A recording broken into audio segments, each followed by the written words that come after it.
नमस्कार. आजच्या व्हिडिओमध्ये बघायचे आहे तर 9वी गणित भाग 1 त्याच्यामधला सराव संच 1.3 मधला प्रश्न क्रमांक 7वा. काय दिला आहे? वर्गातील सर्व विद्यार्थ्यांचा संच हा विश्वसंच मानू. काय दिलं? वर्गातील सर्व विद्यार्थ्यांचा संच हा काय विश्वसंच मानू. ओके.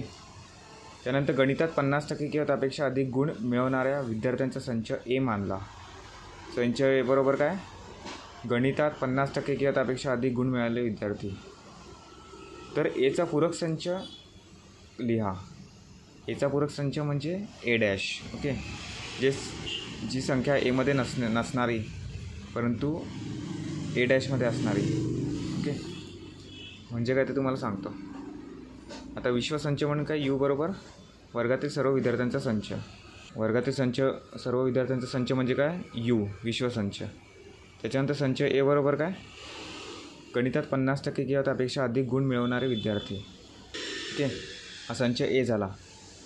तर एचा पूरक संच. आता संच एची पूरकता काय? ए डॅशने दर्शवले जाते.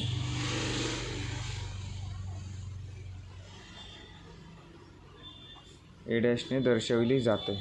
ओके. म्हणजेच काय? संच ए डॅश म्हणजे काय? विश्वसंच यूमध्ये असणार आहे परंतु संच एमध्ये नसणार आहे. म्हणजेच काय? ए डॅश म्हणजे काय असणार आहे? गणितात 50% किंवा त्यापेक्षा कमी गुण मिळवणारे विद्यार्थी ते ए डॅशमध्ये असणार आहे. ओके. म्हणजेच विश्वसंच यूमध्ये किती आहे? वर्गातील सर्व विद्यार्थी आहे. आता त्याच्यापैकी जे किती संच एमधले विद्यार्थी काय आहेत? गणितात 50% किंवा त्यापेक्षा अधिक गुण मिळवणारे विद्यार्थी. याच्या व्यतिरिक्त जे उरलेले विद्यार्थी ए डॅशमध्ये असणार आहे. त्यांना कसं लिहिणार आपण? गणितात 50% किंवा त्यापेक्षा कमी गुण मिळवणारे विद्यार्थी. ओके. काय? संच ए डॅशमध्ये असणार आहे. किंवा आपण असं पण लिहू शकतो, त्यापेक्षा गणितात 50%पेक्षा कमी गुण मिळवणारे विद्यार्थी संच ए डॅशमध्ये येतील. ओके. धन्यवाद.